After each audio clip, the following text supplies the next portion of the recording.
Hello everyone, my name is Rohit Raj. तो हम लोग आज पढ़ेंगे एक्सप्लेनेशन ऑफ लाइन स्पेक्ट्रम। पिछले लेक्चर में हम लोगों ने वर्ड्स मॉडल्स के बारे में पढ़ा था। हम लोगों ने वैल्यूज फाइंड आउट किए थे एनर्जीज के। तो उसका लिंक नीचे दिया हुआ है आपको। तो आइए आज इसको समझते हैं, एक्सप्लेनेशन ऑफ लाइन स्पेक्ट्रम होता क्या है। तो line spectrum in case of hydrogen atom में हम लोग ऑब्जर्व करते हैं।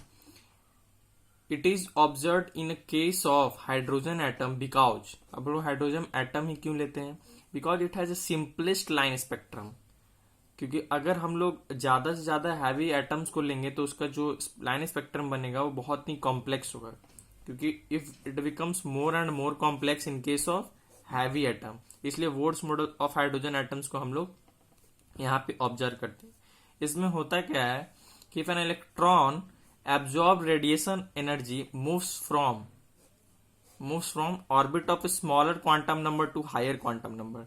आपको हम पिछले लेक्चर में बताए थे कि मान लीजिए अगर ये आपका सेल है, यहाँ न्यूक्लियस है, ये ऑर्बिटल है, तो आपका जो इलेक्ट्रॉन मूव करेगा, मान लीजिए इसका ग्राउंड स्टेट है और ये इसका हायर एनर्जी स्टेट है, तो इलेक्ट्रॉन जब यहां से यहाँ कब जाएगा? जब वो एक काइंड ऑफ रेडिएशन एनर्जी कोई गेन करेगा तब ये स्मॉलर क्वांटम नंबर से, यानी 1 2 3 4, ये सब क्या होता है? हमारा क्वांटम नंबर होता है, प्रिंसिपल क्वांटम नंबर।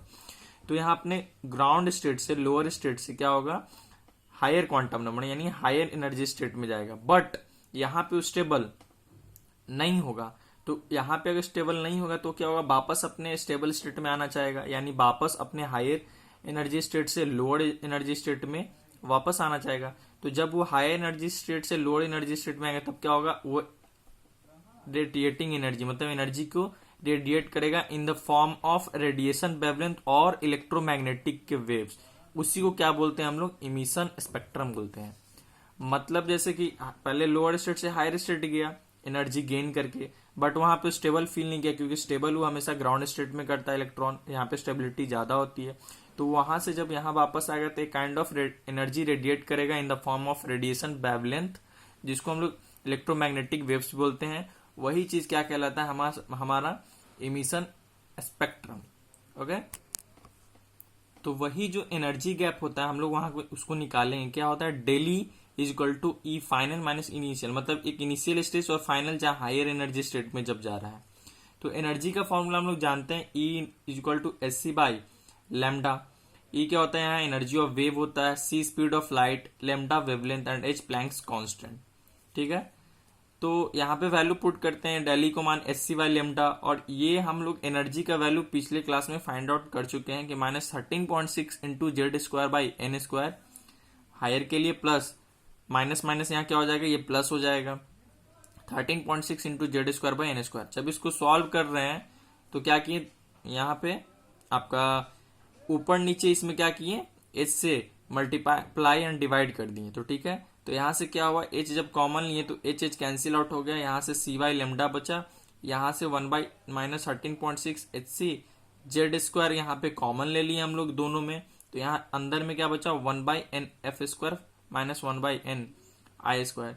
तो यहां से क्या आपका बस बचा? एस सी कट चुका है आपका, तो यहां से बचा 1 बाई लेमडा आर, ये Z square upon 1 by N F square minus 1 by N I square. तो ये आर कौन सा है? ये वैल्यू है, क्योंकि -13.6 ये Planck's constant and speed of light को आर माने हैं, जिसको हम लोग बोलते हैं राइडबर्ग कांस्टेंट बोलते हैं, जिसका वैल्यू आता है आपका 1.09 इंटू 10⁷ पर सेंटीमीटर। समझ आया? यहां से हम लोग ये वैल्यू निकालते हैं। इफ अगर एनएफ का वैल्यू अगर ज्यादा रहता है एनआई से, तो मतलब जो हमारा डेली होगा एनर्जी क्या होगा? पॉजिटिव होगा। क्यों? क्योंकि हायर स्टेट में जा रहा है, इट मीन्स एनर्जी को क्या कर रहा होगा? एब्जॉर्ब कर रहा होगा। और अगर ये ज्यादा हो रहा है आपका लोअर एनर्जी स्टेट वाला वैल्यू, अगर एन का सेल में ज्यादा हो रहा है, इट मीन्स डेल्टा ई का वैल्यू निगेटिव होगा। क्यों? क्योंकि वो एनर्जी वहां पे रिलीज कर रहा है। तो यहां से आप ये समझ गए कि कैसे हम लोग वैल्यू को यहाँ पे निकालते हैं। यहाँ से हम लोग एक तरह से टोटल एनर्जी का वैल्यू फाइंड आउट करना सीखे। तो आइए नेक्स्ट टॉपिक पढ़ते हैं। तो वहां पे n का वैल्यू जो 1 2 3 4 5 जो भी लेते हैं वो एक सीरीज होता है। तो 1 जो होता है जैसे Lyman, then 2 Balmer, 3 Paschen, 4 Brackett and 5 आर पी फंड। ये सब क्या है, स्पेक्ट्रल रीजन है। क्या है, स्पेक्ट्रल रीजन है। जैसे 1 क्या था, अल्ट्रा वायलेट। ये जो बालमरी एक ऐसा सीरीज है जो हमारा क्या होता है, विजुअल होता है। देन थर्ड जो आपका पास्चन है, इंफ्रारेड। ब्रैकेट जो होता है वो भी इंफ्रारेड होता है, एंड पी फंड भी क्या होता है, इंफ्रारेड रिस्पेक्टिवली। ऐसा ऐसा उनका स्पेक्ट्रल रीजन हमें दिखाई देता है। ओके, तो नेक्स्ट टॉपिक है हमारा Max Planck's quantum theory. Planck's वहां पे उन्होंने हमें क्या बताया था कि light is made up of small particles. Light क्या है, एक स्मॉल पार्टिकल से बना हुआ जिसको क्या बोलते हैं, फोटोन। उन्होंने एक थ्योरी यहाँ एग्जांपल दिया कि E is equal to H into F, energy is equal to H Planck's constant और एफ फ्रीक्वेंसी है, and C is equal to frequency into lambda. C हमारा स्पीड ऑफ लाइट है और F फ्रीक्वेंसी एंड लेमडा। यानी हमारा इन्होंने यहाँ पे ये बताया कि वेव और and particles nature of light call dual nature. मतलब जो लाइट है हमारा डुअल नेचर का है, वेव के भी फॉर्म में है और पार्टिकल के भी फॉर्म में रहता है। तो वहां दोनों इक्वेशन से इक्वेट करके हमारा ये एक फॉर्मूला है जो इंपॉर्टेंट है, क्वेश्चन आते हैं इससे। E is equal to H C by lambda. Then जो इसके बाद आए हमारे डी ब्रॉगली। इससे पहले क्या हो रहा था कि बॉयस लॉ ने जो इलेक्ट्रॉन्स थे उसको एज ए पार्टिकल्स बताए थे। जो भी काम हो रहा था वो बोले कि इलेक्ट्रॉन्स क्या है, एक पार्टिकल्स है। बट डी ब्रॉगली ने एक डुअल बिहेवियर ऑफ मैटर बताया जिसमें लाइक लाइट की तरह ही electron also behave as a particle and wave. तो मतलब इलेक्ट्रॉन भी किस तरीके से वेव करेगा, आपके पार्टिकल और वेव की तरह करेगा। मतलब इसका भी डुअल नेचर होगा। जिस तरह से फोटोन के पास अपना एक मोमेंटम होता है और वेवलेंथ होता है, उसी तरह इलेक्ट्रॉन के पास अपना एक क्या होगा, मोमेंटम होगा और वेवलेंथ होगा। तो अकॉर्डिंग टू प्लैंक इक्वेशन क्या था, प्लैंक इक्वेशन हम लोग जानते हैं कि E जो अभी ऊपर पढ़े, E is equal to H F मतलब H है आपका Planck's constant, F frequency, and is equal to H C by lambda जो ऊपर अभी इक्वेट किए थे। और हमारे आइंस्टीन इक्वेशन के हिसाब से ये होता है E is equal to M C square. दोनों को जब इक्वेट किए तो वहां से हमारा H देखो एच सी बाई लेमडा इधर है, is equal to M C square. C से C कट गया, यानी यहां से हमारा लेमडा का क्या वैल्यू आया, H बाई एम सी और H बाई P। लेमडा का वैल्यू है Planck's constant upon mass of particle, and C speed of light, H Planck's constant, P होता है आपका मोमेंटम मास इंटू वेलोसिटी। तो इसको mass into velocity speed of light, तो P इसको हम लोग लिख सकते हैं। तो यहां से ये हमारा एक यहां से फिर से देखिए, E is equal to M C square था, तो यहाँ पे एच सी बाई लेमडा यहाँ पे पुट किए, M इंटू सी स्क्वायर आया, C से C कैंसिल आउट हो गया। तो H equal to lambda is equal to H by mass into speed of light is equal to H तो यही रहेगा, मास इंटू वेलोसिटी को हम लोग क्या बोलते हैं, मोमेंटम बोलते हैं। पुट कर दिए, तो यहाँ से हमारा एक डी ब्रॉगली का इक्वेशन आया। इससे भी क्वेश्चन आते हैं, हम लोग करेंगे इसको आगे। फिर आइए यहाँ पे देखते हैं कि मान लीजिए कि काइनेटिक एनर्जी और पार्टिकल ऑफ मास m को m माने और एनर्जी को E माने। तो एनर्जी क्या होता है, हाफ mv स्क्वायर। तो 2 इधर m को दोनों तरफ मल्टीप्लाई किए तो इधर 2 ऊपर ले गए, तो क्या हुआ 2em is equal to m square into V square. ठीक है, तो यहां से हम लोग ये इस पे रूट चढ़ा, होल का स्क्वायर लेके इस पे रूट चढ़ाए तो क्या होगा, m इंटू वी को हम लोग p बोल सकते हैं, p is equal to M B root 2em। ये भी आपका एक इंपॉर्टेंट फॉर्मूला है। Then lambda equal to H by P, पीछे देखें आप तो वहां पे p का वैल्यू रूट 2em रख दिए। फिर होता है हमारा energy equal to charge into velocity. यहाँ से एनर्जी होता है half M B square equal to Q into V. तो हमारा यहाँ से भी एक लेमडा का फॉर्मूला आएगा, lambda equal to H by root 2 Q V into M. तो ये सब यहाँ से फॉर्मूला है जिससे क्वेश्चंस करेंगे हम लोग आगे। तो रीजन क्या था फेल्यूर ऑफ वोर्स मॉडल का, ये था कि इन्होंने बताया कि electron is regarded as a charge particle. उन्होंने इलेक्ट्रॉन को एज ए चार्ज पार्टिकल बताया, moving in a circular orbit about nucleus, मतलब न्यूक्लियस के ऑर्बिट चारों ओर घूमता है। उन्होंने वेव कैरेक्टर इसका कंसीडर नहीं किया इस मॉडल में, और इन्होंने ऑर्बिट में क्लियरली एक डिफाइन किया पाथ को। एंड दिस देखो कोई भी पाथ है, मान लीजिए कि जैसे अगर ये ऑर्बिट लेते हैं हम लोग, ये एक एटम है, ये आपका न्यूक्लियस है, तो इलेक्ट्रॉन को बोला जाता है कि यहाँ पे इलेक्ट्रॉन क्या हो रहा है, ऐसे ऐसे मूव कर रहा है।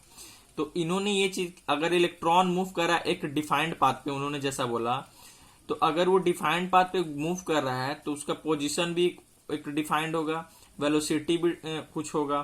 तो एट ए सेम टाइम उन्होंने ये नहीं बताया कि इसका वेलोसिटी क्या हो सकता है, उसका पोजीशन क्या हो सकता है, उन्होंने ये भी क्लियरली डिफाइन नहीं किया।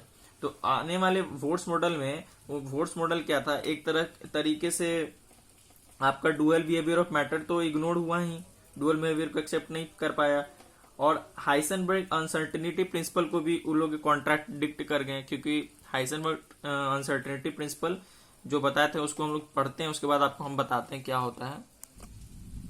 तो हाइजेनबर्ग अनसर्टेनिटी प्रिंसिपल क्या होता है कि it states that it is impossible to determine simultaneously the exact position and exact momentum और वेलोसिटी ऑफ एन इलेक्ट्रॉन। मतलब हम क्या बताए थे अभी पिछले पॉइंट में कि मान लीजिए कि अगर ये एटम था और ये न्यूक्लियस है, अगर इलेक्ट्रॉन चारों ओर अपने पाथ में मूव कर रहा है तो उसका एक exact position, exact velocity atom moment बताना इम्पॉसिबल है। क्या है? इम्पॉसिबल है। उसका एग्जैक्ट पोजीशन और एग्जैक्ट मोमेंटम और वेलोसिटी बताना मुश्किल है। तो यहाँ डी ब्रोगली ने दोनों डुअल बिहेवियर नेचर भी वहां पे कॉन्ट्राडिक्ट किया और हाइसेनबर्ग अनसर्टेनिटी प्रिंसिपल भी। तो फेलियर उनका यही था वोट्स मॉडल का। तो यहाँ पे अकॉर्डिंग टू हाइसेनबर्ग क्या था, ये था del X dot del P greater than और equal to H by 4 pi. 4 pi तो वहां समझे थे क्या होना चाहिए कि इलेक्ट्रॉन उसी ऑर्बिट में मूव करेगा जो integral multiple of H by 4 pi होगा। Del X dot del P को एम इंटू डेल्टा भी लिख सकते हैं। यानी डेल एक्स क्या है, एक uncertainty in position of particle है, मतलब अनसर्टेनिटी है पता नहीं, और डेल पी भी क्या अनसर्टेनिटी इन मोमेंटम है। सो जो Bohr's model of hydrogen atom था वही लिखे यहाँ पे कि not only ignores the dual nature of matter but also contradict the Heisenberg uncertainty principle. तो यहां से आपको समझ आया क्या क्या हुआ। तो जैसे ही वोर मॉडल्स थे वो सिर्फ इलेक्ट्रॉन्स को एज ए पार्टिकल बताएं, लेकिन डी ब्रोगली हैं उन्होंने बताया कि हमारा जो इलेक्ट्रॉन क्या है वो डुअल बिहेवियर का, जैसे फोटोन के पास अपना एक मोमेंटम है उसी तरह इलेक्ट्रॉन के पास भी अपना मोमेंटम है। तो वहां से उन्होंने एक फॉर्मूला दिया। फिर हाइसेनबर्ग अनसर्टेनिटी प्रिंसिपल ने अपना स्टेट किया कि इट इज इम्पॉसिबल है कि एक इलेक्ट्रॉन जो अपने ऑर्बिट में मूव कर रहा है उसका एग्जैक्ट मोमेंटम और एग्जैक्ट पोजीशन को डिटरमाइन करना। तो वोर मॉडल ऑफ हाइड्रोजन एटम दोनों को मतलब बिहेवियर यहाँ पे कॉन्ट्राडिक्ट कर गया। Okay, thank you.